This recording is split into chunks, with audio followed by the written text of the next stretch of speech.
Pemerintah Provinsi Sumatera Selatan akan menggelar vaksinasi booster kedua atau dosis keempat untuk masyarakat umum.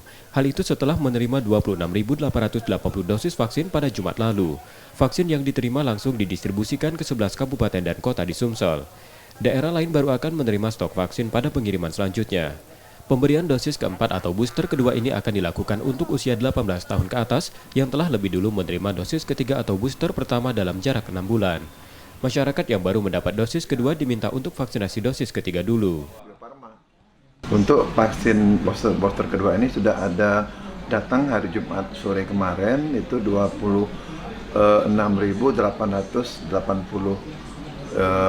dosis. Itu telah tersebar di 11 kabupaten kota. Ya, nanti untuk yang kabupaten yang lainnya lagi menunggu kiriman selanjutnya nanti. Sebelumnya vaksinasi booster di Sumsel sempat terhambat karena Dinkes Sumsel kehabisan stok vaksin dari pusat.